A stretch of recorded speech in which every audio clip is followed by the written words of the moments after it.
L'erreur de plusieurs de notre temps, c'est qu'ils veulent vouloir rallumer le feu du buisson avec des allumettes.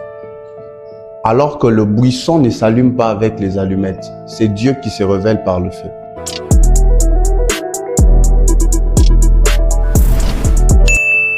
Quelqu'un par qui Dieu passe pour t'emmener à Christ n'est pas nécessairement ton père spirituel. Aux jeunes qui reçoivent l'opposition des aînés, des pères, ça ne veut pas dire nécessairement que le père est contre lui. Mais toute grâce, tout don, tout ministère doit être éprouvé par Dieu et par les hommes. La pression de l'éternité nous donne de croire que si on n'agit pas maintenant, Dieu va nous frapper. Si on n'agit pas maintenant, ça ne va plus marcher. Si on n'agit pas maintenant, c'est que Dieu va se fâcher contre nous. C'est là que viennent les rébellions et beaucoup de conflits entre la génération qui arrive et la génération des aînés.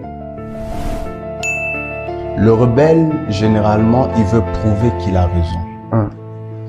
Mais un revivaliste, il laisse Dieu prouver aux hommes que lui avait raison de l'appeler. Il y a des environnements dans lesquels Dieu passe pour nous préparer. Il y a des environnements par lesquels Dieu passe pour nous forger. Mais ces environnements ne sont pas nécessairement l'atterrissage que Dieu prévoit pour notre destinée ou notre ministère. Dieu n'est pas ce que l'on a vécu. Dieu n'est pas ce que l'on a entendu. Dieu est Dieu. Il n'est pas conditionné par un système de fonctionnement. Dieu n'est pas limité par les enseignements que tu as reçus. Dieu, je veux aller même plus loin. Dieu n'est pas, le fonctionnement de Dieu n'est pas limité par la Bible. Être père n'est pas un titre.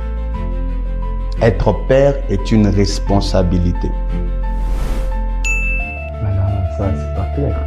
Tu peux être... S'il vous plaît. Ce n'est pas parce que tu as donné naissance. Mais comment arriver à donner naissance, ce n'est pas être père. Ce n'est pas parce que je répète ma phrase, ce n'est pas parce que tu as donné naissance que tu dois être père. Vous avez déjà une fois évangélisé dans votre vie? Ben oui. Vous avez déjà... Est-ce que par vous, Dieu a déjà gagné une âme? Je pense oui. Est-ce que cette âme, c'est votre fils? Non, ce n'est pas mon fils. Dieu ne peut pas faire de toi père si tu n'as pas le cœur qu'il faut pour conduire le fils dans sa destinée. La non-reconnaissance d'un père sur un fils ne tue pas le ministère du fils. La non-reconnaissance d'un père sur une vision ne tue pas la vision. Vous êtes aussi père, vous? Oui, je suis père. Vous avez aussi des fils, des filles, oui, dans le ministère ou oui, dans la foi? Oui. Dans toutes les deux écoles? Dans le ministère et dans la foi.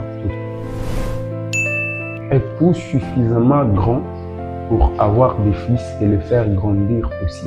Grand, c'est-à-dire par rapport à l'âge? Non, non. Vous avez dit que le père doit se rassurer que le fils est en train de grandir, doit se rassurer du bon état du fils. Alors, je pense que c'est lui qui doit faire grandir, doit être celui qui est déjà grand lui-même. On ne fera pas grandir quand on n'est pas grand. Ça dépend de votre conception de la grandeur.